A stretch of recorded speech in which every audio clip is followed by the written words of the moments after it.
Hello, everybody, and welcome to MacYak number 136 for September 16th, 2021. How the heck is everybody doing? Good. Miserable. Well, I'm also miserable, but we won't get into that. Oh, you know what to say. Misery loves company. It does love company. Yes. My goodness. Why are you so miserable, Steve? No, we won't talk about that. Okay. Like I said 2 seconds ago, if you were actually listening to the show, No, I but you're know. not, obviously. So, how you guys been doing? Anything exciting going on? I see Bruce grew a tail, so that's I grew a tail this morning. Yes, I also bought another Macintosh SE30 yesterday. So, what are you going to do? You know, see the thing sitting there, with someone saying, "Hey, what's this worth?" and then say, "Hey, I'll buy it from you." So, Nice. It happens. Happens to the best. It happens all the time. Yeah. Yes. What about you, Mike? Dude, I work for a living. That's all I do. I work. I go to work and I come home and feed my cats. It Watch looks like TV, go to bed. you rearranged things in the back a little bit. No, I'm just missing a monitor right now. Oh, well, that's rearranging. I needed this monitor for my desk, my stream desk, so I can have something to hook up to the that Packer Bell I was farting around with the other day. Because the cats broke my damn cinema display. Don't you love it? They broke the foot right off the back of it. I'm about ready to skin them alive. Starting with this annoying thing here. Well, maybe by the end of the stream, you'll grow a tail as well. What about you, Jay? I started cleaning my office on Sunday, and I'm still working on it. Yeah, we get a slightly different view of you. There you go. Yeah. It's a work in progress. I told prettified a little bit. I told Jay, I says, hopefully that's not one of those $3,000 rugs. No. I got a deal on this flag over here. I like that though. Yeah, it looks nice. I do. I like it too. And what about you, GT? Haven't been doing much or anything. I did a live stream Saturday. I might do another one Saturday because I'm getting parts in so I can do some more stuff with that TI 99. So you're just going to build a monster of a machine with that, aren't you? Yes, I am. And what will you be doing with said machine? Just reliving my old childhood memories, of me playing around in it and stuff. Nice. Well, look forward to seeing those streams. So. Yep. Oh, I just see we've got a discount on the rug now. Apparently, it's only $2,500 now. Oh, $500 off! Damn, when you can still get it on Alibaba for $35. Yeah, if anybody wants to profit share in this, we're going to buy 100 rugs at the discounted price, and you'll pass on the savings to you. We'll only sell them for $37. Yeah, $1 off. All right, so. So we have some news topics here today, so let's go over the first one here. So Epic Games temporarily wins against Apple in its lawsuit. So who wants to talk a little bit about this exciting topic? You're pointing to me, aren't you? Yeah. I kind of I obviously was giving updates to this while the case was on. Now, I must confess I have really only delved into this a little bit. I mean, the ruling is hundreds of pages long, so I may read that one day and then provide a summary, or I might say just stuff it. The ruling has said that, well, first of all, Epic have to pay a huge amount of money to Apple. That's one interesting thing. It's something like $5 million. It's about $5 million or something like that. Pocket change. Yeah, one of the things that has come out of the ruling is this this concept of in-app purchases, and the idea being that they can no longer do 30%, for in-app purchase. Now, I don't know what the amount is going to be. Someone might have a better idea, but at the end of the day, what they're saying is, well, what she is saying is, while she totally accepts that the App Store it's something that brings the business. So in other words, Apple can essentially charge whatever they want for, as a commission on the App Store, because you know what, that is the environment that Apple has created, and if you are going to be on that environment, then you pay whatever fee. If you don't want to be on that environment, the idea being you're not making any money if you're not on the environment. So they're kind of saying that's accepted. But once you have got them, and you have in-app purchases, whatever they might be, you shouldn't be having to pay that 30% every time, because it's like, okay, Apple brought the customers there, but Epic kept the customers. Epic kept the customers buying. So it's Epic who are now responsible for keeping them and keeping that money coming in. Now, I think what the terminology used was that the in-app purchases have to become competitive. Now, that doesn't mean to set a price. It just means that it has to be within the realms of what other people are charging for a similar service. So that's essentially what she said about that. But one thing that a very important thing, and of course we did discuss this at the time, is that there will be no side loading. They will not be bringing an opportunity for apps to to install without the App Store. Apps will still need to come from the App Store, which from a security perspective is a good thing, I think.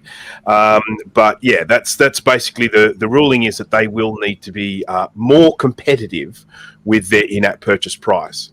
So we'll see how Apple responds to that. We know that Apple are extremely good at making money, so I'm sure they'll figure something out. Yeah, it'll also be interesting to see how these other app stores or digital storefronts react to sort of this ruling, because Apple isn't the only one that charges a fee for their stuff. It's more prominent with them with others, but it'd be interesting to see how this affects the industry. I mean, it's a very important marketing ploy. I'll download this app for free and then charge in-app purchases. Now, the thing is, if the game maker or whoever is giving the app away for free, they're expecting to make that money back on in-app purchases. And so are Apple. Apple are expecting to make their money out on in-app purchases. So if they're being robbed of the money they were making from the in-app purchases, Apple are probably going to be forced into, doing something with the actual initial purchase price of the app, banning free apps or something like that. If you're going to have in-app purchases, there has to be a purchase price at the beginning or something like that. I'm making this up. I'm not saying that's what Apple's going to do, but I'm just saying that, if the software companies are giving it away for free, Apple miss out on their commission. So they have to be able to, get some from somewhere. Yeah. All right. Well, thank you for the update, Bruce. Anybody else have any comments on this before we move on to the next news topic? Bruce to read all the hundreds of pages for next week and give us a detailed update. You put yourself in this spot, Bruce. It's your burden. Yeah, that's right. Yep. I'll get into it. I'll get onto it. Yep, sure. All right, and so the next news topic here, we have a report that developers are dropping support for current architectures before they are even discontinued. Who wants to cover this nugget of joy?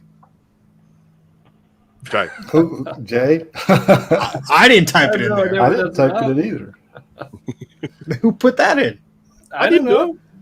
Well, Dana. anyway. We're going to blame Dana. He's not here. Anyway, Dana's pulling a fast one on this. But so Apple had an event that Jay apparently has not watched. Neither has Mike. I watched the majority of it. It was on in the background. Yep. New phones, new iPads. That if that's your sort of thing, have at it. No new Macs. That's sort of expected. There are rumors of a fall event. It seems like we're getting like double whammies with events recently. Like there's an event, only a little bit of time passes, then there's an event, etc. So new phones. I'll probably get one of the new ones. I haven't decided which one I want to get because my phone is old. So there you go. GT, what do you have to say? Well, I was going to say, who all was waiting for them to release or to announce the new version of Apple Watch that we all saw renders of, where it was looked like the iPhone, was squared off and rounded in the edges. No, I didn't. I knew that wasn't going to happen. That's not a fashionable choice. Yeah, but they didn't change the design at all. So I'm the problem is that Apple are locked into all of the bands, the watch bands, and some of the covers and the cases and things like that. If they go in and make a significant change whereby they're not compatible with old bands and things like that, they're going to cop a roasting. So I'm not I'm not a little bit surprised. That doesn't they sound like kept it Apple, over the because Apple changes stuff. No, just to but change it. GT, they have an inventory of watch bands and Probably, cases yes. and straps that they manufacture. Yeah. So that's It's- why. Yeah, That and it's I also can- worth mentioning that some of their watch bands are obscenely expensive. We're not talking about having to Oh, I update know. a charger because they've changed the plug. I mean, we're talking about hundreds of dollars worth of bands here. What's that one that wraps around twice? That's called the money grabber. That's, that one's like very expensive. I mean, I paid this one. I bought at Best Buy. I think I paid $6 for. I got the cheapest band on my watch. And it's Velcro, so I like Mike's since it's invisible. I got the invisible model. It works well. But look, I mean, you have to admit they have managed to squeeze a lot more real estate out of that LCD. I mean, when you look at the comparison of the 7 compared to the last, there's a lot more usable space on that screen. it's not that much. I mean, when It's you a look fair- at it, the watch. fair whack. I mean, I looked at my watch and looked at it, and I'm like, oh, I get about a half a millimeter more around it. Oh, No, it's a lot of pixels. It's It's a more lot than of half. pixels. Counted in pixels, not in millimeters. Yeah, Okay. get your microscope out, GT, and count it in millimeters and pixels, and we'll get back to you at the end of the show after you've gone blind. It's still not enough to. It didn't impress me. To be Well, see, honest that's with the you. thing. The whole You've reason I didn't watch it is because I keep looking at. I'm here, busting my ass trying to clean my office, and GT is in our group chat like, "Oh, this sucks. Oh, this is boring. Oh, this is boring. Oh, Well, that's not let's worth it." let's be Why realistic did you here. bother watching it? How different is that from any other Apple event? GT's always like, it's a nothing burger. No, there was one good thing that they came out in it, but it's kind of almost. It's not really. I think ever since what's his name, Johnny Ive left, they haven't gotten any new designs at all, because the iPad Mini was the only kind of new thing that they actually came out with, and it looks like a mini iPad Pro now. So No, it looks like the iPad Air. That's what it looks like. well, The Air or Pro, same yeah, design. yeah.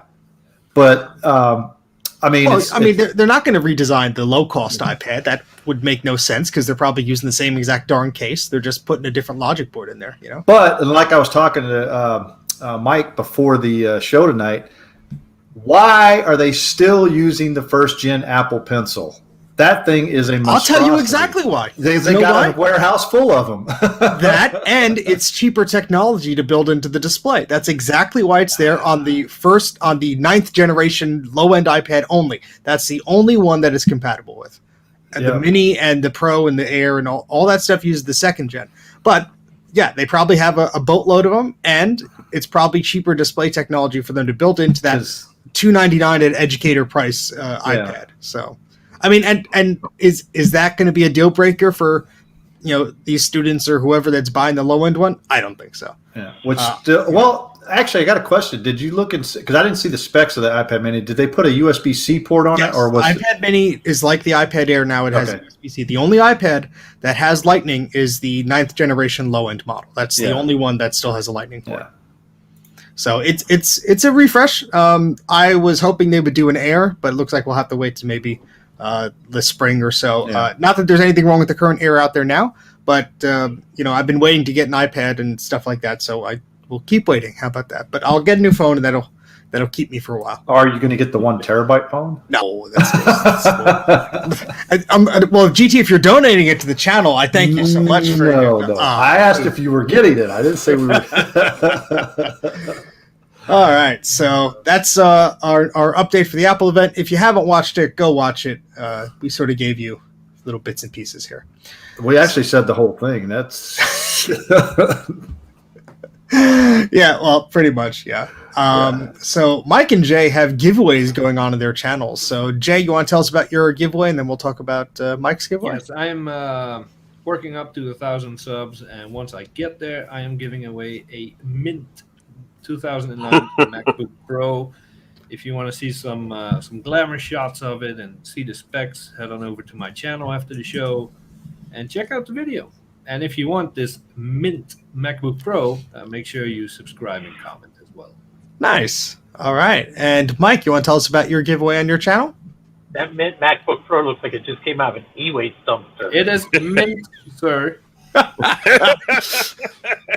He's going to sprinkle some mint on it. It might be mint in operational capacity. Well, But- kind of, yeah, mostly. All right. You're just mad that you didn't win it. So let's continue with your plug, Mike. I don't need it. I'm giving away a first gen iPad, which, by the way, is mint. Ooh. Because no scratches, scuffs, marks, or anything on it. It works good as a Frisbee. I was going to say, it's a mini, right? Yeah, it's a first gen mini. It has an A9 chip in it. Watch your It works. reflections there, Mike. Yeah, I was going to say, what kind of porn you looking at on your screen there? Not. Yeah, so this is mint, and I'm giving it away at 850 subscribers. Yay! So I'm at 700, right? I just hit 700. So, Congrats. You need 150 more, huh? yeah. So And if then any for of you, 1,000, I'm probably going to give away a 2008 MacBook Pro if I can get the logic board replaced. just give away the logic board. Let that be somebody else's problem. Or I might give away my 17-inch 2009. I don't know. I'm kind of hesitant about that. Oh, really I like see that how one. it is. No, don't give away something you use, you silly. You give away I the don't, crap. I don't really use it, but I like having it because it's actually a really good machine. Well, then the live stream of your 1,000 subscribers will be you using the machine, not giving away. How You'll be about that? streaming I'll do off the of live. it. I'll do the live stream on the machine at half a frame per minute. And when your pants catch on fire, we'll call the fire department. Okay, there you go. All right, Well, so- they're right around the corner, so we're good. So subscribe to Jay's channel, The House of Moth. Subscribe to Mike's channel, Mike's Mac Shack, if you haven't done so already. I can't You're believe you crazy. haven't, but you could redeem yourselves now. No one would think any less of you. I would. I am also- definitely would. You've had plenty of time to subscribe to my channel. I'm definitely judging you if you haven't done so already. That's right. Or they're judging you. Right? We'll judge each other. I am also steamrolling towards a big round number at the moment, so I need to try and think of something to give away. Not the cat. Mac Classic expansion. I'll think of something. Your snot glasses. There you go. Yeah, my smart glasses. How about that? Yeah. There we Yeah, go. if I have to think of something for 8,400, I have to think about something for that. But I have a ways to go. So, all right. So some sad news. Sir Clive Sinclair, the owner of Sinclair Research and the face behind the Sinclair Spectrum, a very popular computer in the UK, has passed away at the age of 81. So I actually have never seen one of these machines in person. I actually saw one in person for the first time in VCF. So that was really cool. But GT tells me, by his hand motion there, he may have some experience with this. I actually used one back in high school. That was my very first computer. It was at the time, it was like awesome because you didn't know any better. But the membrane keyboard today, you look at it today and it's like, I can't believe I actually programmed on a membrane keyboard and black and white display. There was no color and there was no grayscale. It was black or white. That was it. It was no sound. It worked off of your TV channel 2 or 3 or 3 or 4. I can't remember, but Ooh, good old RF. yeah, it was RF modulator. You saved to a tape drive. It had a 16K memory expansion that was very unreliable because it just sat on the back of the machine, and if you knocked it barely and you were typing everything, boom, everything's gone. There were certainly a different array of those machines over the years, and the inventor himself was known for other projects like Action Retro is mentioning in the chat. There's a funky The three-wheel- three-wheeled car, yeah. Yeah, which was an electric car. That's probably the most important thing. It was a three-wheeled electric car. If anyone gets a chance to just maybe look up YouTube on docos on Sinclair and the car, it was not a success. Maybe because it was actually road legal. It had lights and everything like that, and you could take it on the road, but it could only do I work in kilometers an hour, so I don't know, like 20 miles or something like that. I mean, the thing really crawled, and of course you were really, really low and exposed. and the range on them was absolutely terrible. So they were a cute idea, but they're a little bit ahead of their time. Sort of it has come a long way. But I have to say, with the computers, I mean, I would love to own one, but after his passing, I can only see them getting more expensive. So I think that's. I just offered a person that's selling a complete kit in the box and everything. Is that the one with the tape drive and everything in the suitcase? No, there's no tape drive. It's just the computer and the 16K expansion module. And that thing, they wanted 52. I offered 30. I haven't got a reply back yet, but now they're probably going to be like, "Oh, he just died. Oh, well, $150." You knew he died, so you should have just paid the 50. I didn't know that. So is the $20 difference going to keep you up at night, GT? No. Then offer the $20 I difference. might do that. Yeah, I'm telling you, the time it takes waiting for a reply. But I haven't even heard back from the first offer yet. So it's not my money, so what do I care? That is rich coming from you, man. Oh, he wanted $1. I offered him 75 cents. So on this same topic, the ZX81 is the first computer I ever saw fly. So because of everything that Greg told us earlier, so my dad had a tendency to take it was a Timex Sinclair 1000, but it was a ZX81. Yeah. Every time he would bump the damn thing and the RAM module would screw up, he would just take the freaking thing and toss it. I think we used it for a total of like 4 or 5 days, and he's like, "Screw this, I'm done with it." Threw it in a box, and I think he sold it at a yard sale a few years later for like $10. The thing was not the biggest piece of crap, but it was very innovative for being cheap.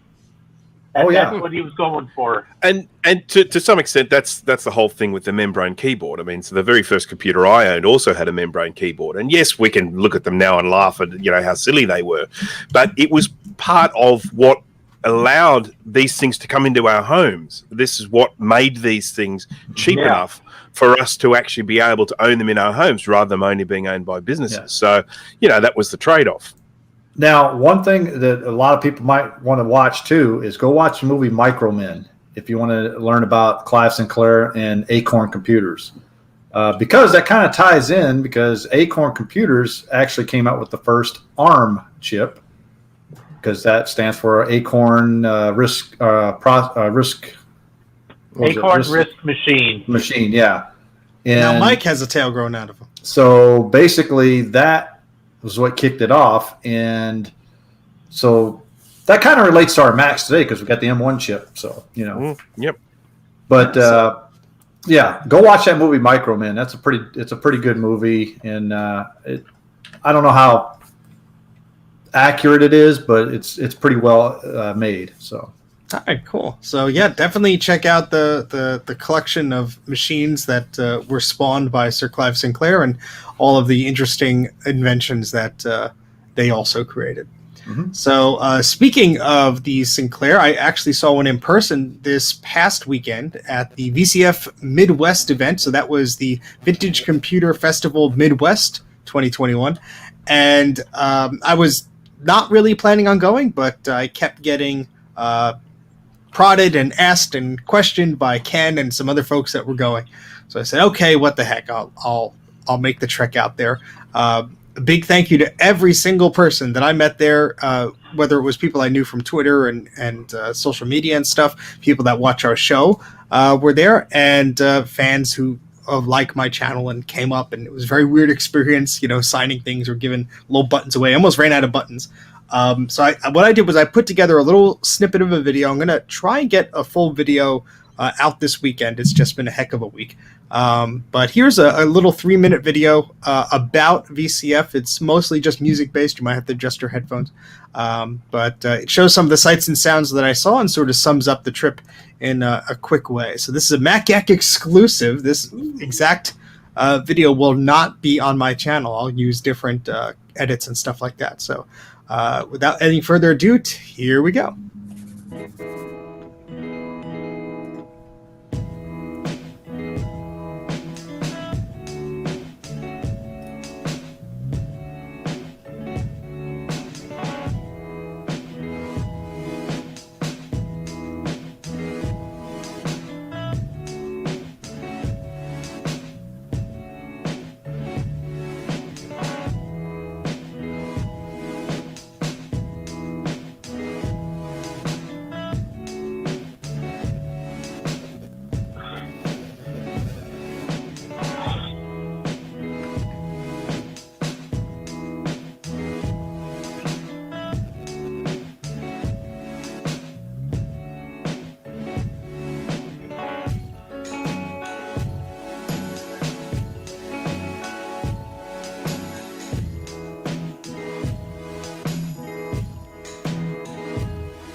It's got $170 for find a hard drive, and you're probably golden. Out there, you have a base that builds on itself.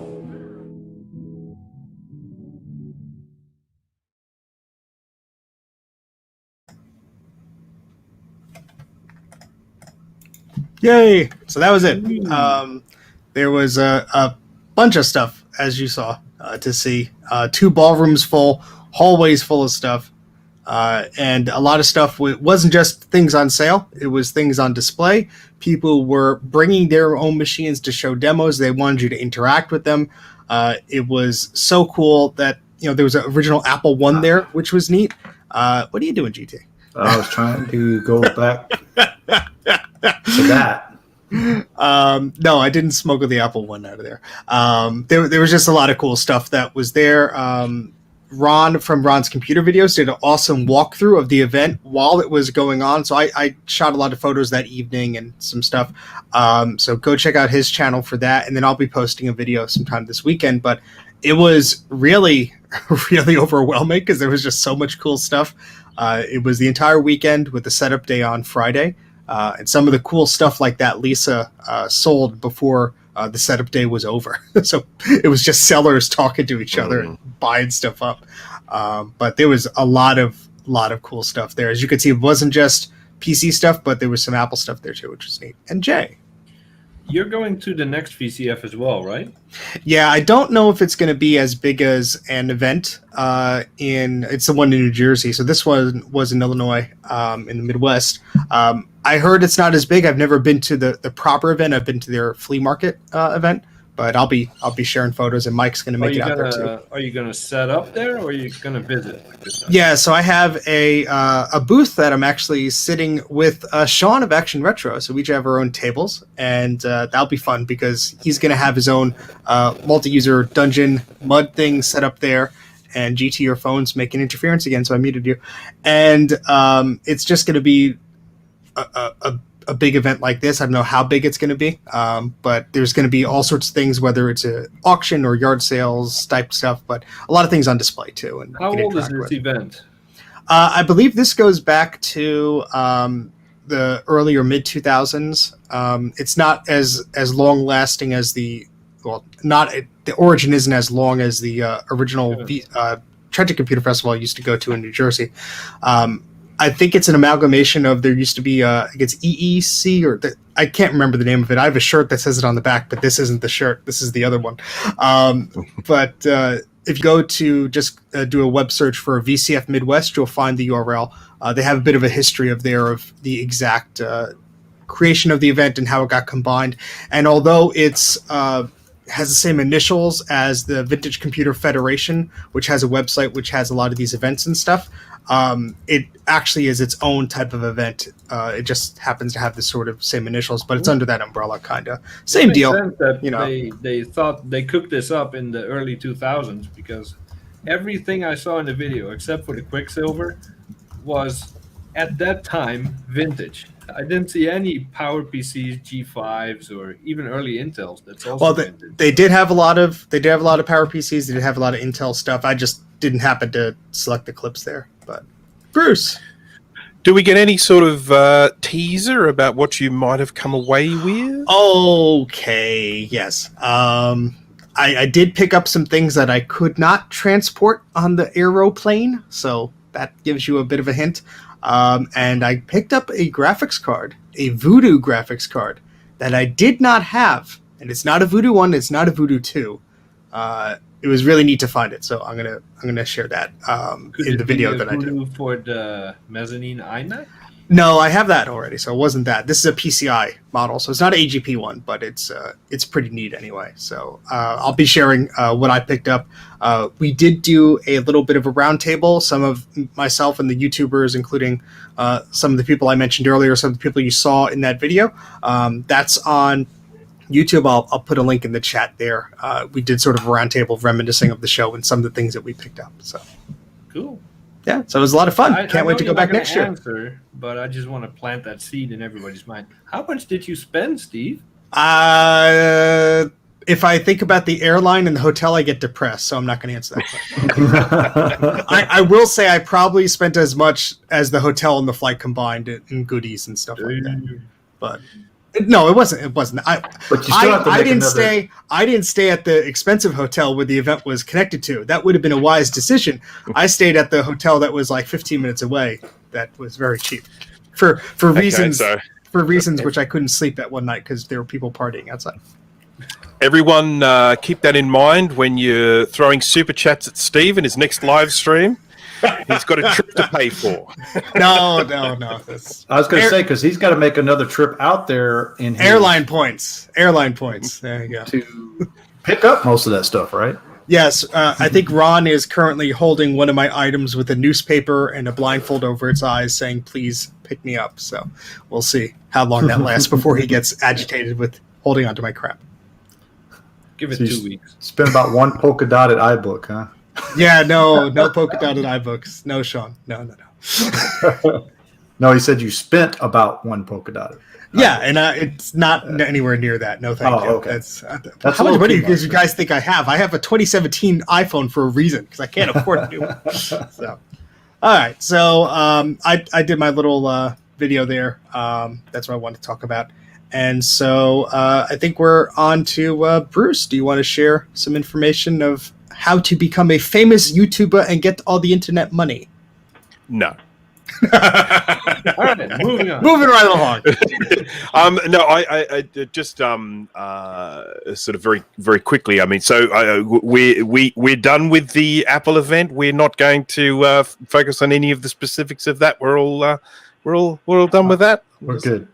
Yep. Why are you grinning, Bruce? What's going on? Nothing. I was just hoping we had more time. That's all. If you want me to talk about VCF Midwest for another 3 hours, I can assure you I could stretch it, but I don't think the kind audience came. Well, how about we do this? Let's go to our Eep Quack. Oh, that's a good idea. Yeah. No, at the end of the day, it's, unless we have enough time that it pushes the segment out of the show, I may as well just do it now. Okay. Well, go ahead. So that's a quack from Bruce. Yes. So I'll just obviously I've done a few episodes on sort of starting up a YouTube channel, and the main reason why we did that was because we know quite a few of our viewers have done the same. They've set up their own YouTube channels or their own shows and that sort of thing, and so we've been basically just trying to pass on a few handy hints and tips and stuff. Now, one of the things that we didn't actually cover, I don't think we ended up covering earlier on, were things like software. And obviously that could just be software for live streaming if we're talking about things like, Open Broadcast or OBS, or the software that we use, which is called StreamYard, or the one that I use for mine, which is called Ecamm Live. And there are various others as well, and there are ones at varying cost levels. I mean, one of the advantages of Open Broadcaster is the fact that it is actually an open source project, which means that it's free. The downside to that is that it lacks some of the polish. It has a lot of technical capability. For instance, I use Ecamm Live, as I mentioned, and it has some really nice features.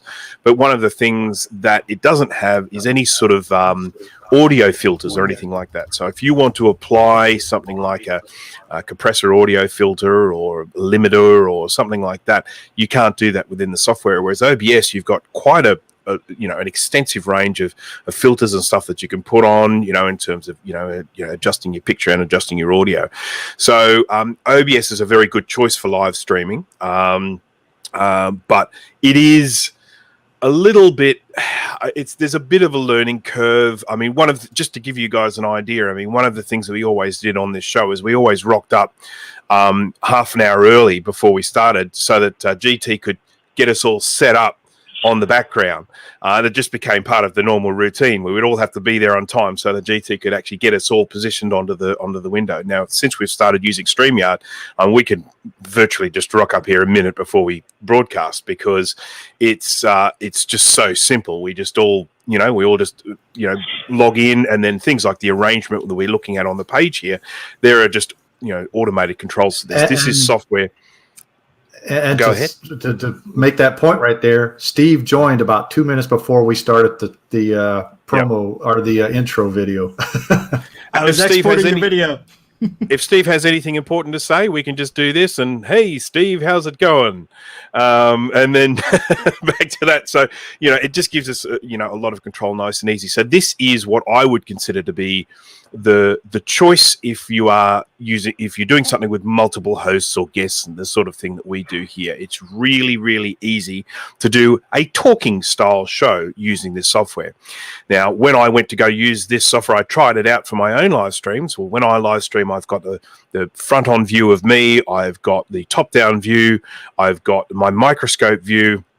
And when I tried to set up multiple camera views, it really started to suffer. It didn't work well. I had all sorts of problems with audio. And so this one wasn't the right choice for my sort of live streaming with multiple cameras. And that's where something like Ecamm Live was really, really good. Now, both what we use here, StreamYard and Ecamm Live, they are subscription based. So you pay X amount of dollars per month, or you can pay for the whole thing for a year and get a discount. But Ecamm Live, it has a lot of, and I mean, things like, being able to bring the viewer comments up onto the screen while we're talking. I mean, this is a really important thing, helps with engagement, so it's a very, it's a very, very nifty tool there. You get the person's face up there, as you can see, the little avatar. So it's, it's a really nice thing to be able to do that, and that's one of the things that I can also do in Ecamm Live. I can press a button and I can I can bring the people's chats up onto the screen. So what I would basically say to people when it comes to making that decision about software, if you're just wanting to go free, go with OBS. There are plenty of videos out there where you can learn how to use it, but if you're looking for something with a little bit more polish, it does simplify the setup process. I mean, when I used to go down and live stream, I would always need a reasonable amount of time to start off with to make sure that everything worked, all the cameras were working, sort of fiddling around a little bit, making sure the audio is working. Now with Ecamm Live, I can pretty much just sit down and press the go button. It's it's much, much easier. So that's obviously when it comes to live streaming, and there are other packages out there. There are other software packages out there for live streaming, and some of them are way more expensive, but have a lot more features as well. So by all means, go and have a look around with that.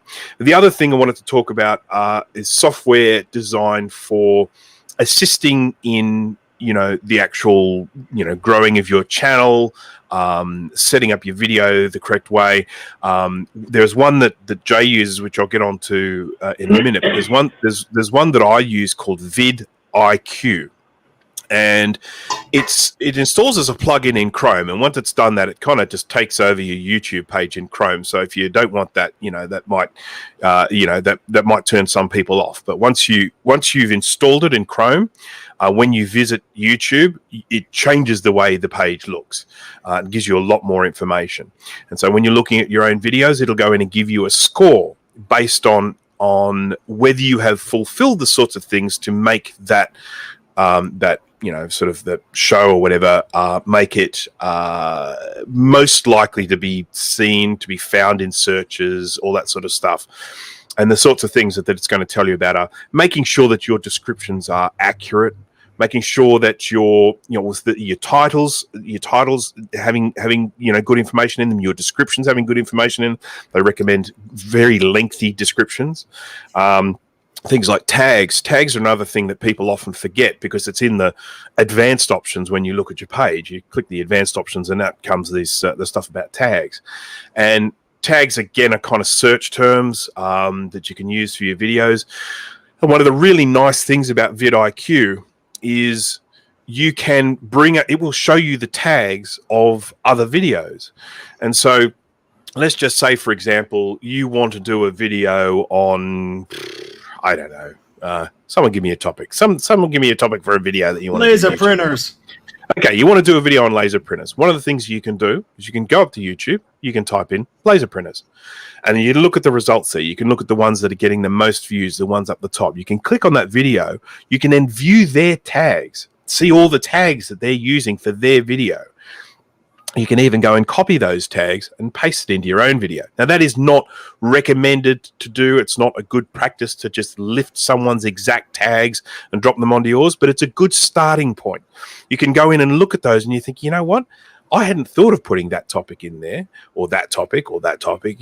I mean, like for instance, one of the with the very early Apple laser printers, they were all, they were PostScript, and so you might want to put Adobe and PostScript as a tag in something like about laser printers, and try and bring in those people that might be searching for something else. So yeah, the vidIQ is really good for that. It also reminds you to go in and share stuff on social media, because these, again, once you share these on social media, you do improve that sort of viewer score, I think they call it. So I would highly recommend a tool like that. Jay, you've recently been using a similar tool, is that correct? Yeah, it's called YouTube Tracker, I believe. Let me check. Mm-hmm. YouTube Tracker. It's on my phone, and it's very simple. It just gives you an overview of what you got going on. You have different settings. So this is the monetized screen. Tells you how far you got to go until you can monetize.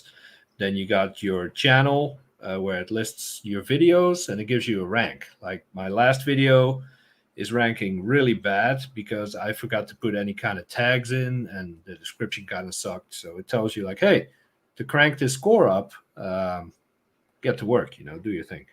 So it's pretty useful. I tried vidIQ. It was a little overwhelming for me because it really reorganized my browser when I was watching YouTube, and I didn't like it. But it definitely was a lot more full-featured than this iOS app that I'm currently using. So worth checking out. Yep. Cool. I will definitely be having a look at that YouTube tracker, because I did download it onto my phone, but then I forgot what it was called and I couldn't find it. So now I know what to look for when I search on my phone. So anyhow, that's pretty much it. I mean, a lot of these products, even like something like vidIQ, they have a whole bunch of videos that they provide as well. On improving your channel. And so not only are they providing this tool, and actually I should mention the vidIQ has a free version and it has a paid version. I'm still only using the free version. The paid version does give you a few extra bells and whistles, but I think the free version is still pretty good.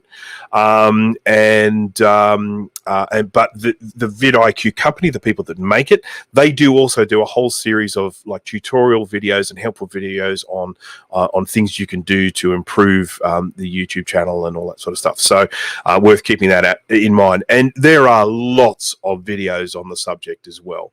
I can sort of recommend a few. I quite like some of the videos from Tech Talk America, I think it's called.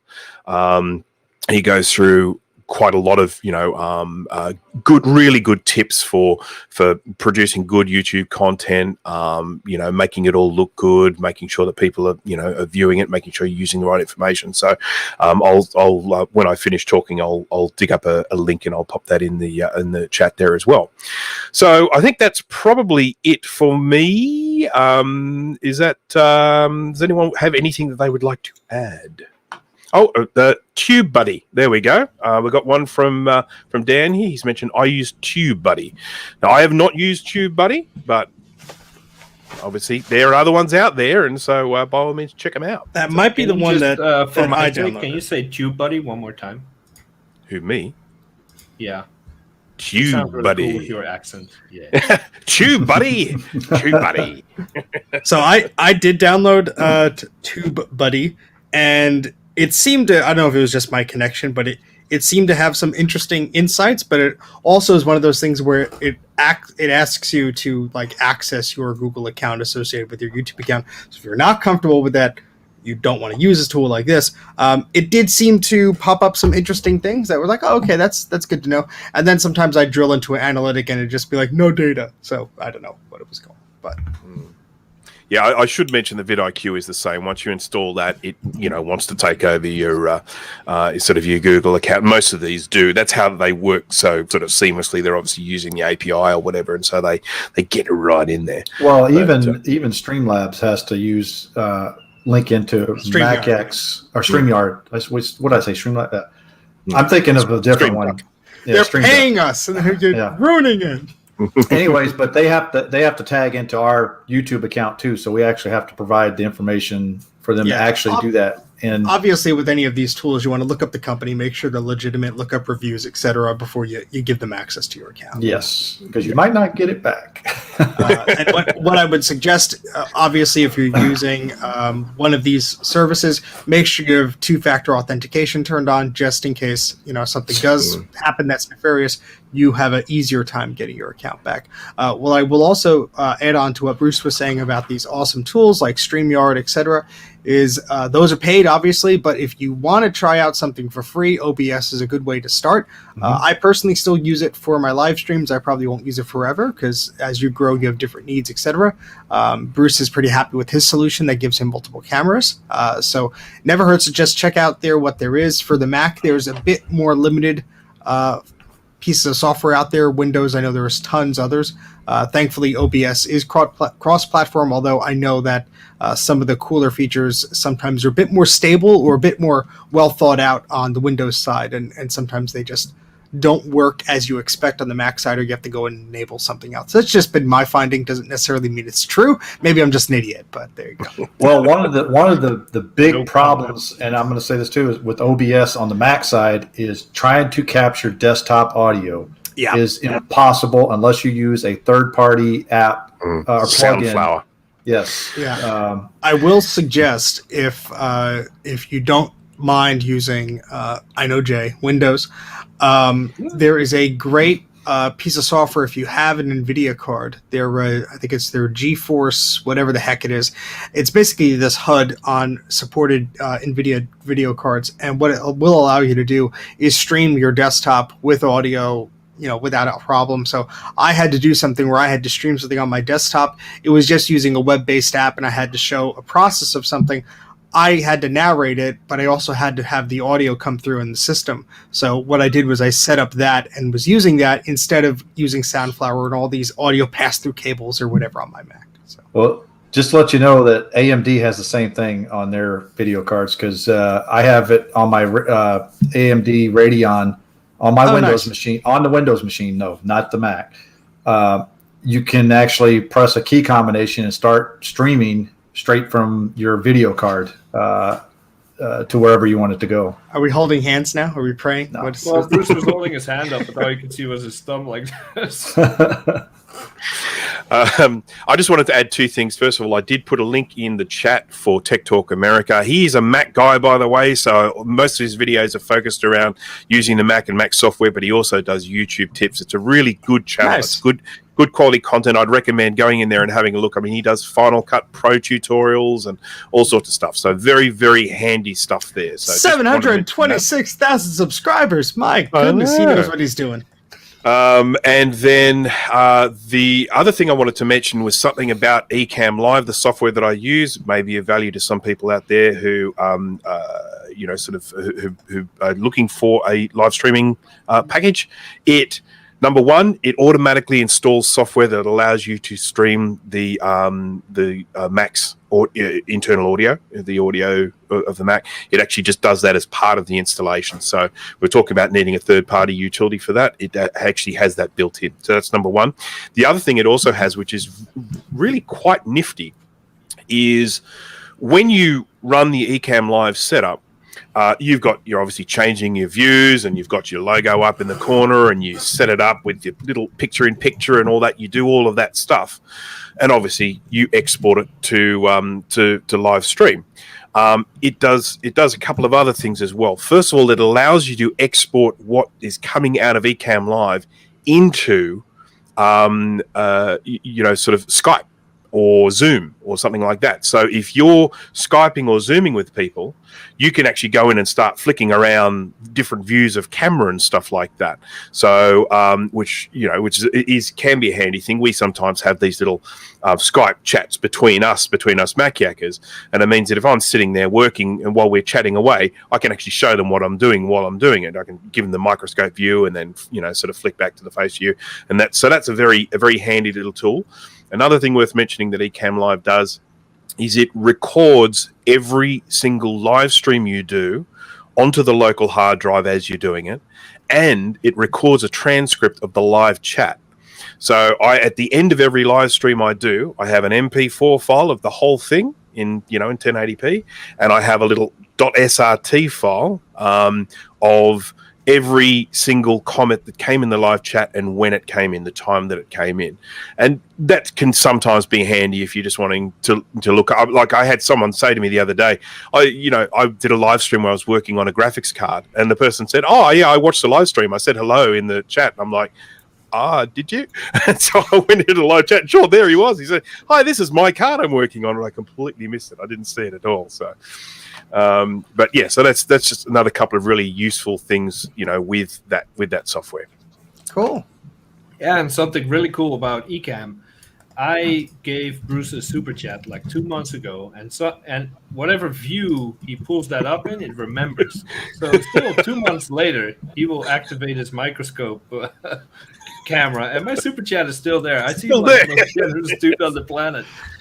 Yes, I have put through a few requests to Ecamm about some feature upgrades that I think, and one of them would be actually having it so that when you bring comments up on the screen, they are there for all views, not just the one you're on. But Because according to your stream, I've already given you like $600. Yeah. I gave you $5 2 months ago, so that's pretty awesome. So we're sort of touching on this of those solutions that allow you to download things. It's always good to go through YouTube and download your live streams also if your software does not do that, so you have a copy of it. What the hell? We have a special guest live from wherever the heck he is. Here he is, Rudy. Woo! Hi guys. You growing out your hair for your Chewbacca costume this year, or what's going on? I never could do that. That was the worst Chewbacca I've ever heard, and I didn't even watch Star Trek. Mike, wake up! Grudy's here. I'm sitting here. Everybody keeps muting my mic, so I just sit here and watch. I think it's because you Keep the farted. camera on. So how you doing, Grudy? What brings you into our neck of the woods? Well, I think Jay was right. It was time to come out of retirement. What? Did you wake up? Like, what happened? Where were you? You sleeping? Yeah. I sent him a text I earlier just got today. home, actually, but I thought, why not? This is an old Mac yak texted him reunion. around, It's scary. Around 6 p.m. and I said, "Hey, are you done acting all busy and important? Fidel Castro. Vacation is over." And it worked. It actually worked. So we were just talking about starting your own YouTube channel, and Bruce has been doing a 5-part series. I assume, Grudy, that you're all caught up on all 5 parts of what Bruce has been saying, right? Sure, let's go with that. Excellent. Yeah. All right. So any other YouTube tips that anybody here wants to share, especially you, Grudy? I mean, come on, you do the YouTube sometimes. Sometimes, yeah. Well, I think Grudy's the wrong person because he doesn't have a tripod or doesn't know how to use a tripod. He has a tripod. He refuses to Tripod's use right it. there. Ah, there But it you is. don't use them. He's still not even using one right now. Look at it. I'm on my laptop. Has a built-in tripod. There you go. Exactly. All right, cool. We should probably just have a quick shout out mention to one of the friends of the show who decided to live stream at exactly the same time as us. Oh, We yes. won't tell you who it is. Ken don't of the want to lose any computer viewers. class. I'm gonna go on his channel and just wave to him and say we're on the Mac Yak. So Well, Come one over tip- there. come over here. Come on. The one tip I'd give, honestly, is just, as long as you have a phone with a camera on it, you're all set. You just need to start filming and uploading. That's the exact opposite of everything Bruce has been talking about. I do, so 5 parts of detailed, well thought out instructions out the window. Just Grudy just said, film, upload, no editing. Boom. Oh dear. But anyhow, there is. I think we've got one more bit, sort of in the YouTube thing. 1 or 2 more bits, and we'll probably cover those in the future episodes. And we are doing our best to try and talk a particular individual to come on the show and share some of his thoughts on YouTubing as well. So cool. It's not you, Grudy. All right. figured So, what do we want to do next? Want to move on to our Eep Quack? Sure. Yes. Yeah, I'm ready for some Eep Quack. All right. So, Grudy, do you understand the rules of the Eep Quack, or do we have to explain this I to you? hope so. Yeah. Do you remember them? Yes. Yes, I do. Okay, All right. what's eat mean? Yeah. Yes, I have. Okay, he's good. All right. Who wants to read down our coveted list of Eep Quacks? You could start it off there, Steve. I don't have the list, so. It's on the All right, I'll notes. start it. I have the list. Here, there you go. Right there is the first one. All right. So, have you ever lost screws when working with Macs or technology and just never found a replacement for them and put them back regardless of the missing screws? Eep. Anybody who says quack is a liar. Oh, come on. They're not all needed. We know Right. that. Those things are Oh, over-engineered. extra screws. Yeah, that's Yeah. right. You know. I never put it together regardless of the missing screws. I will replace it with the wrong screw that kind of catches the thread, but I don't leave them out completely. They just don't screw in all the way, right? Yeah. You think of those iMacs that are held in with 4 screws on one side and 4 screws on the other side. You have the LCD, onto the back there. I mean, come on. Whoa, retro 7? techie quack. 6? It'll do it. Yeah. Yeah. Retro techie, you're a In that liar. case, We're uh, calling I you got out. that. I think what happened is the loose screw got in Retrotechie's ear, and he forgot that he, misplaced it because of the brain damage going on. So, Yeah. nah, we love you, Retrotechie. All right, who wants to read the next one? You ready? Grudy, you want this one to is be our from, special guest? I No. didn't actually pull up the list today. I knew Right you were there gonna on say the it. screen. He hasn't checked the notes in months. Read Come your on. screen. It's right there. Which screen? Oh, God. This is the first time I've ever. Grudy, used this. Grudy, put your hand over your mouth. Card. Grudy, put your hand over your mouth. Okay. What was your I'm fed up moment while working on computers? Thank you, Grudy. You're welcome. It's not really an That's Eep not an quack, Eep quack. but Eve. Exactly. Yeah. Eep quack. quack. I mean, I think I know it's not a deep crack, but I think the only answer to that is opening up a clamshell Mac, isn't it? Oh God! What fed up me recently was working on compared like to like later iBooks. yeah. I mean, I got fed up with recently was working on the Macintosh Portable and then damaging the screen and going and then Oh, Yeah, was- that one hurt. that one. Yeah, that was Yeah. that. I was fed up and I haven't touched it since. So I'd say the when I converted my 2.0 to the 2.7 G5 into air cooled, Stuff went flying. Yeah. and then it fried itself shortly thereafter. Itself. Yeah. That's probably the reason why they put a water cooler on there instead of air cool. They probably had engineers a lot smarter than you, Grudy. Well, I think the CPUs had a short in it, but yeah. that's because you tried to cool it with olive oil. That's what, Yeah. Ah, you wanted to cook an Yeah. egg on it. That's the only way to do it. So. All right, Bruce, you want to read the next one? Sure, I actually have the notes open here. How about that? Have you ever tried overclocking your Mac, whether for benchmarks or daily use? Eep. Quack. quack. I mean, Jay's underclocked the Mac. That I've counts. never overclocked a daily driver, but I've overclocked No. some of the vintage stuff. So yeah. Oh yeah, My very definitely. first Mac I overclocked a week after I got it. It was the blue and white G3. I overclocked it with a piece of tinfoil. But- So you're actually an Eep then, Jay? Yeah. yeah, I lied. I will overclock anything I can get my hands I on. was going to say, wait a second. I remember seeing Jay overclocking a whole bunch of stuff and frying some stuff. I fixed it too. I am not going to read the next one because I will self-incriminate myself. So I plead the fifth. I'll read it then. Go ahead. Retro Techie said, "Have you ever lied to your significant other about the size?" Awkward pause. Amount of them or cost of the Apple devices in your collection. Quack. Steve. I wouldn't say lie. I mean, if you leave out information, you're not necessarily. If Yeah. you Lie by don't omission. trust it, Maybe. that's not a lie. Yes, I do I don't have it. it. I don't have a significant other, Okay, so I don't really care. Yeah. You should Little rephrase equal this and say, "Have you I ever have a not significant told?" other, but the one I lied to, I'm not with anymore. So Yeah, I will tell if my wife sees me unloading a bunch of stuff. There's a conversation to be had there, and I will tell her what's what. But if she's not home while I'm unloading stuff, she doesn't know it's there. It never comes up, so I don't lie about it. Let's just say there have been situations where the car has been full of certain types of things, and I have carefully made sure that it was not seen in its current state before it was unloaded.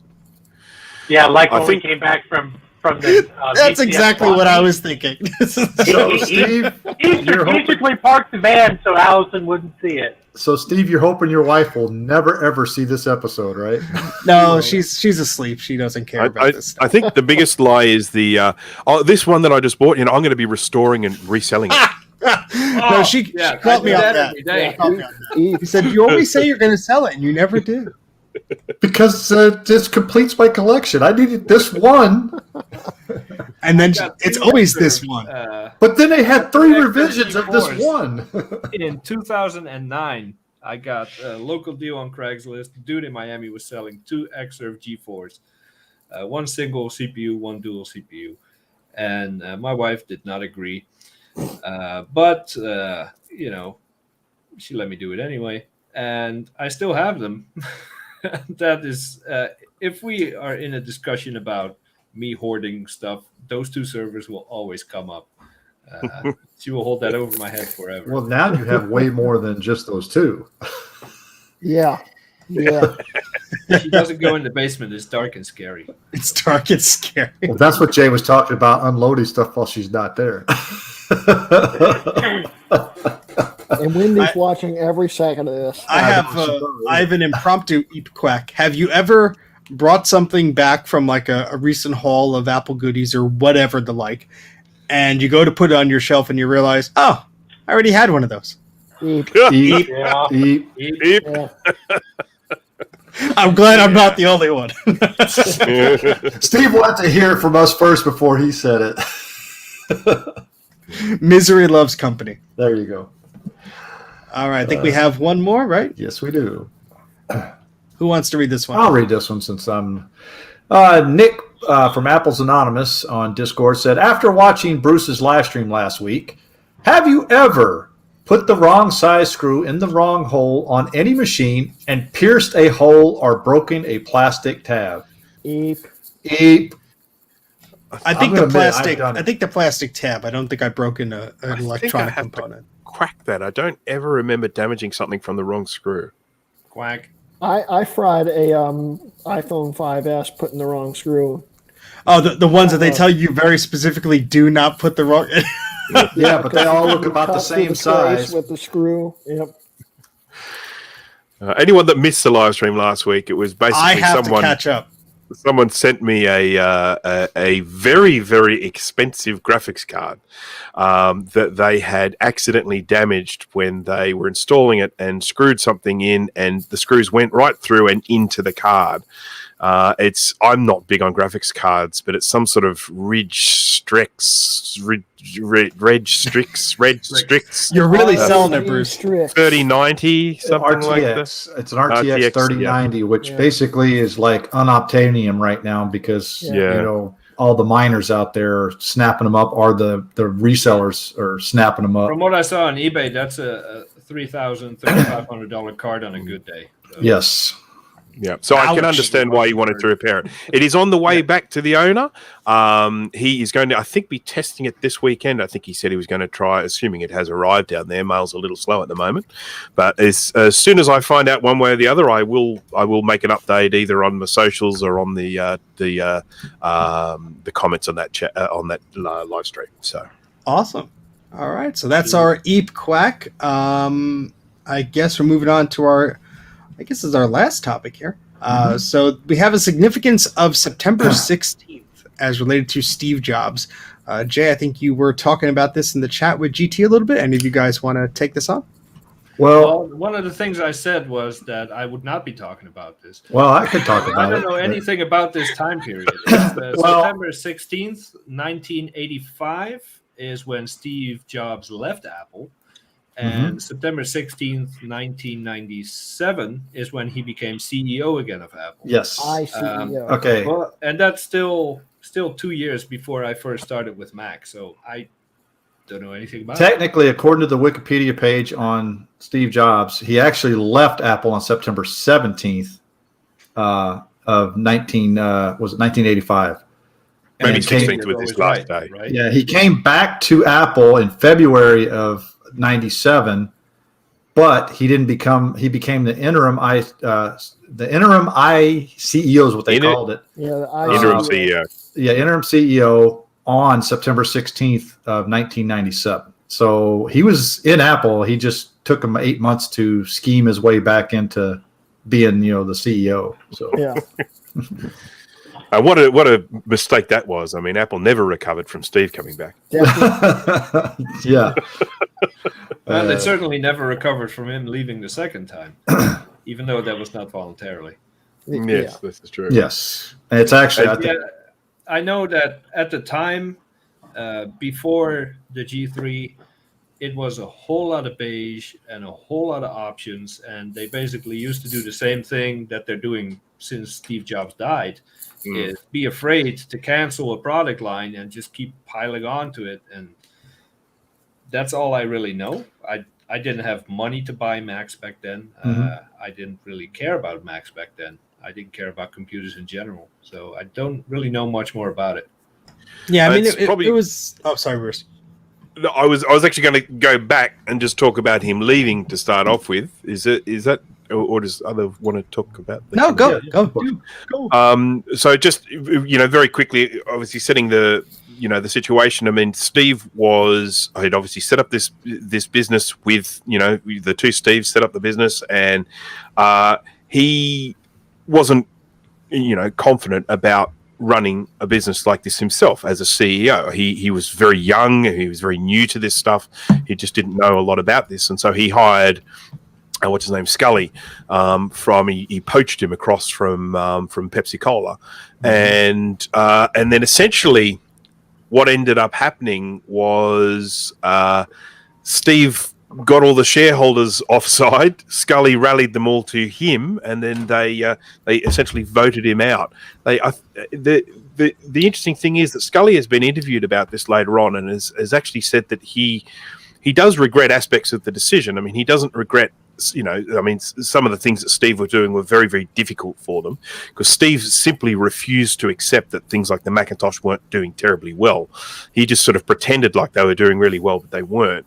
But Scully has said in subsequent interviews that he completely and totally underestimated the value of having the creator, there, and they should have come up with a sort of a better solution to the problem rather than just ousting him. And obviously, Steve was terribly upset by it. But the thing we also have to remember is there were some benefits, and that is that when he left, he went and did a whole bunch of really, really cool things in the meantime, learned a lot about running businesses, learned a lot about, about humility, because he didn't have a whole lot of that to start off with. And then he came back he could not have done what he did the first time around. He just didn't have the knowledge. He didn't have the nous. He went and became a completely different person, grew up, became more mature. And when he came back, sort of did some pretty amazing things for the company. Yeah, and if it wasn't for him leaving, you wouldn't have Next, you wouldn't have the foundation of macOS 10, etc. Why wouldn't have Pixar either? Well, yeah, because he funneled money into Pixar. Otherwise, that would have been sold off to the highest bidder. So there's a lot of things that would have went the other way. So very interesting. And then obviously he came back as ICEO when Gil Amelio was still at Apple. And, Emilio was only there for 500 days or so and, invited in Jobs, and, Jobs took over that role and was at the company until Tim Cook took over. So, he had a huge part to deal with the company that he started with Wozniak and Ronald Wayne. So yeah, that's I have a question. significant. Yep. Not from experience, but what I used to hear a lot back in those days was that all the third-party resellers and you didn't, well, reseller service provider was kind of the same thing back then. They all were really bitter. In the late 90s, early 2000s, they were all really bitter, saying, "Hey, Apple screwed us over. We helped carry them when they were almost on their ass, and now they're cutting ties." Did that have anything to do with Steve Jobs' departure or return, or was that unrelated? Well, that would be his return then, that time frame. Yeah. Yeah, I mean, I think that certainly, just from my limited knowledge on that subject, that a lot of manufacturers like Dell and other companies were actually giving a lot of money to people who were selling their products at like a big box store, like, you know, a Sears or a CompUSA or something like that.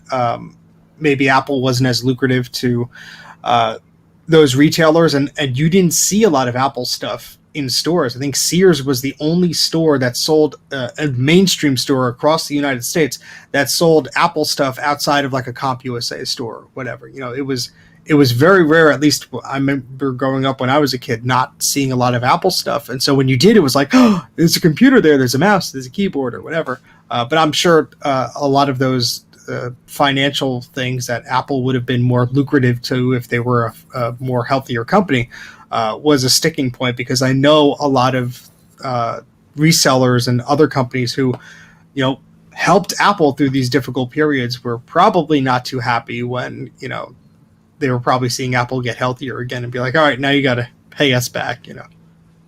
Yeah, makes sense. All right, cool. So any other comments on this little topic that we talked about?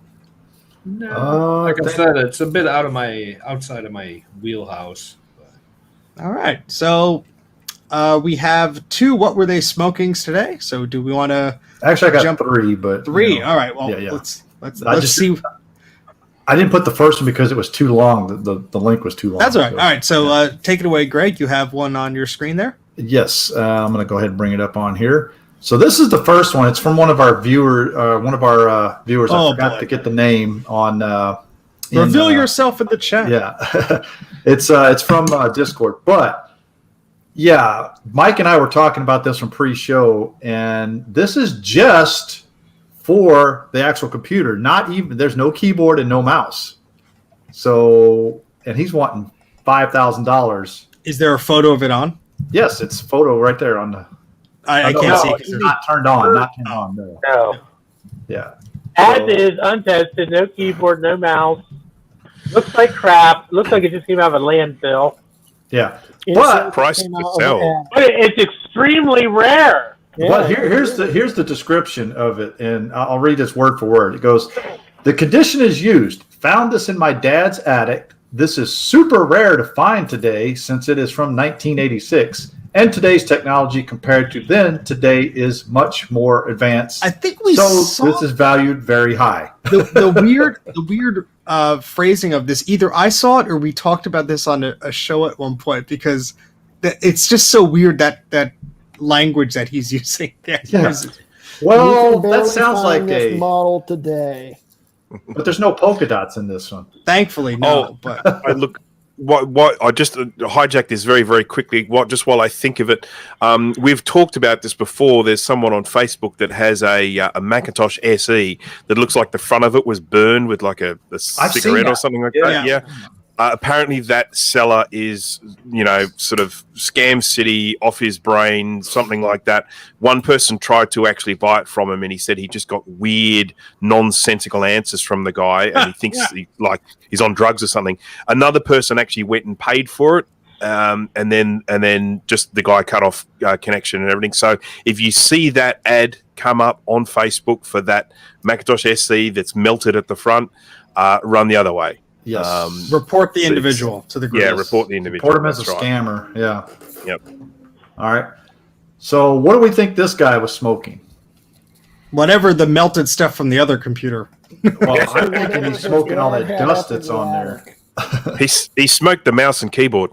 That's what it Yeah. was. That's why there's no There it mouse and is. keyboard. I was going to say, you probably smoked the mouse and keyboard. That's probably why they're not there. Yeah, Even- there you go. Even in working condition, I would say a machine in, let's say, the United States, in this yellowed condition, without the keyboard, without the mouse, unknown if it turns on, I think you'd be hard pressed to pay more than $60 or $70 for it. Damn, I just Mike, we were wish close we to had that. a We said 50. We Right, didn't even go guys. that high. We said 50. I wouldn't even go that high, honestly. I said at the maximum. Now, if I go to my handy dandy price guide here, Where Hold do we on. find that, Steve? you go to applepriceguide.com, and if you go to Macintosh Plus and you go to fair condition, $40.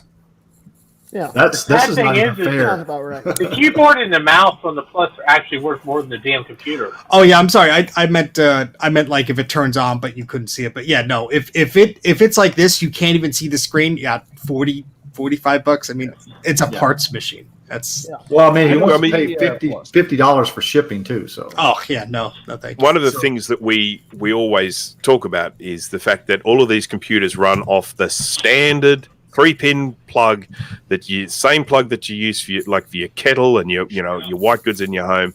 And if someone has something like this and is posting it as untested, chances are they plugged it in, nothing happened, and then now they're calling it untested. That is usually what's going on. Yep. Then you also have some people that might fire this up and see the flashing question mark and think that there's something wrong inside, not realizing they don't have an internal hard drive, and they may not want to share that.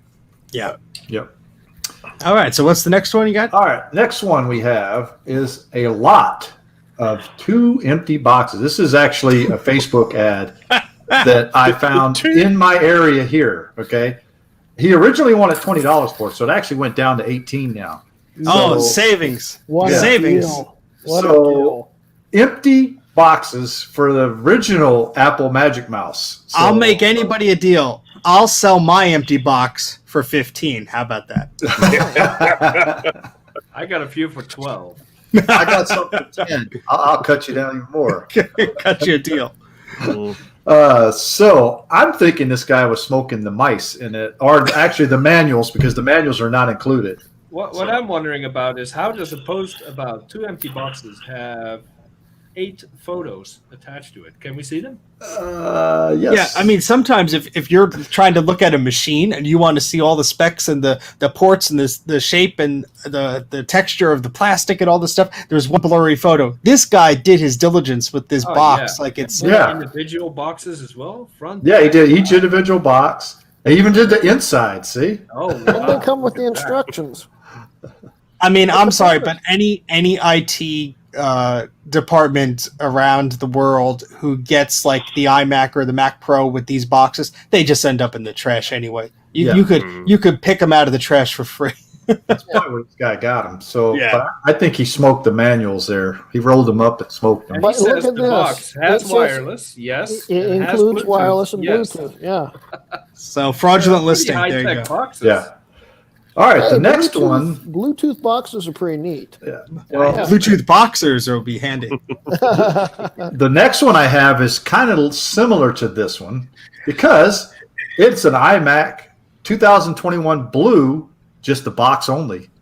Well, For I $80. would argue the box is fancier because it has the fabric strap, and people were Yeah. paying silly money for the Apple stickers from that. But $80 though. but no.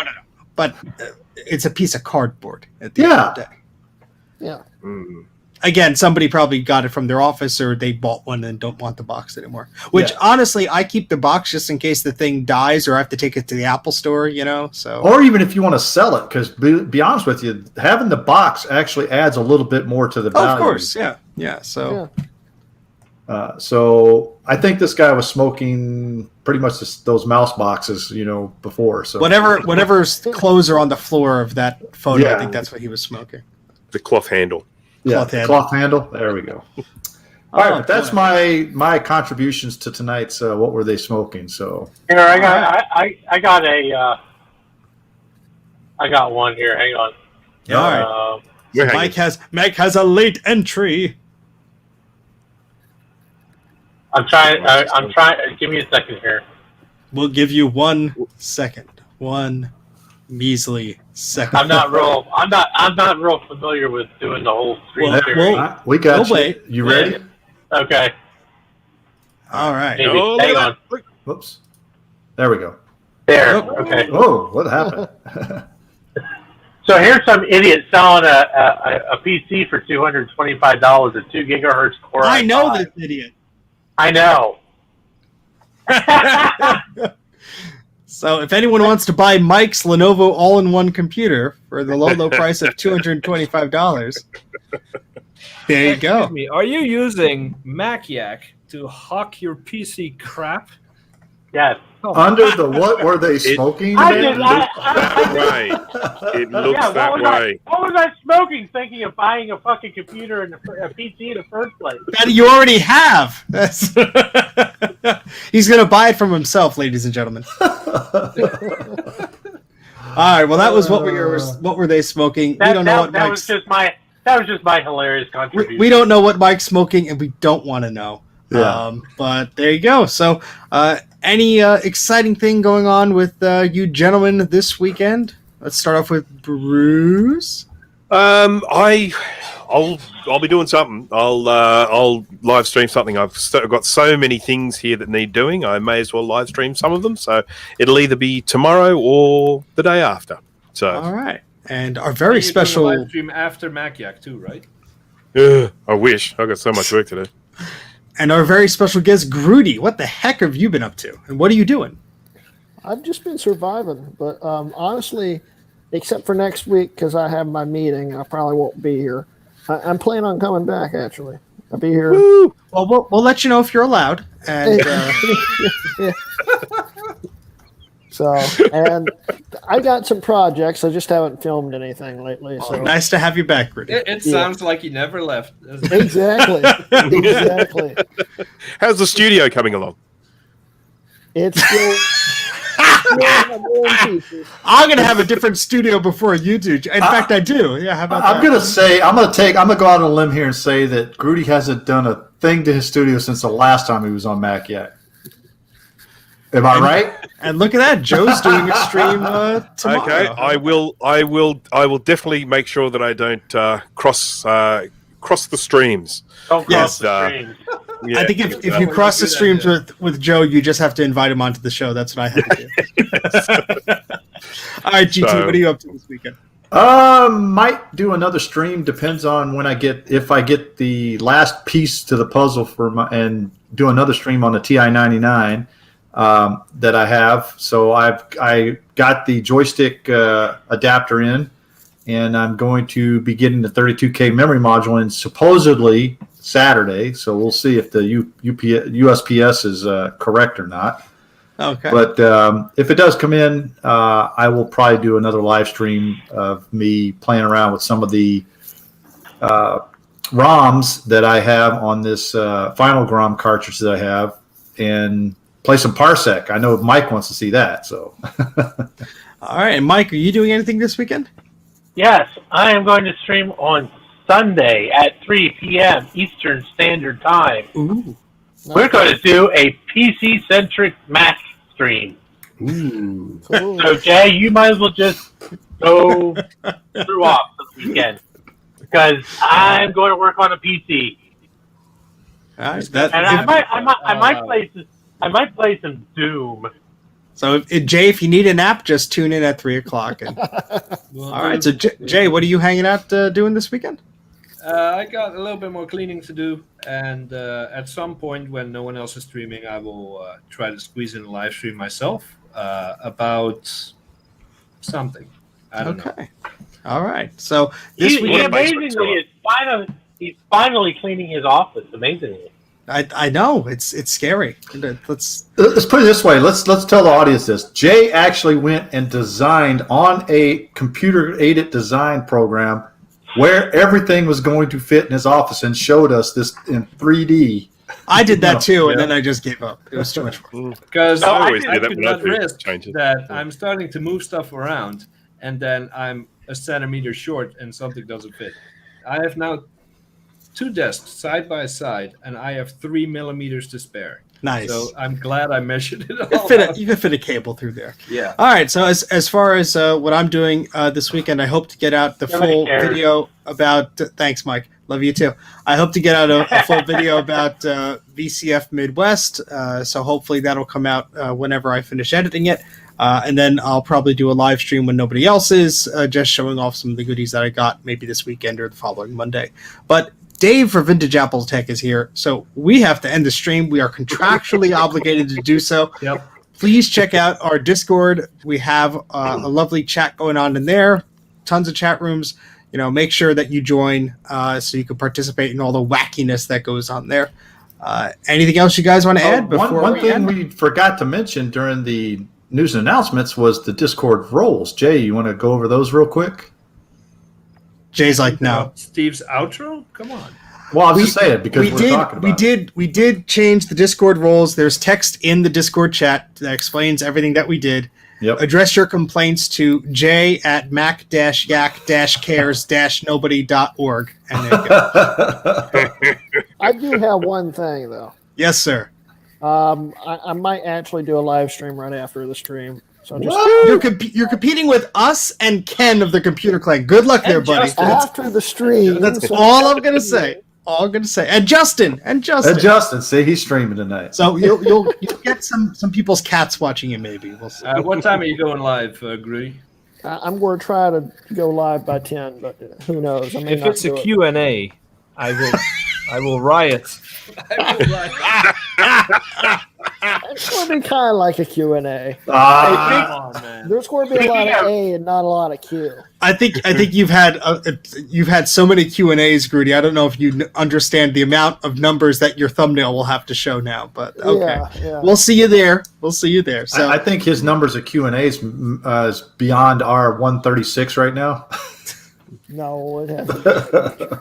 all right. Well, Digits, though. we have to end the show, or Dave will write us some hate mail. But appreciate everybody stopping by. Thank you very much for tuning in. Be sure to like the video, subscribe to the channel, join us on Discord, and we'll catch you next time. So, bye-bye. Bye. All right, go away.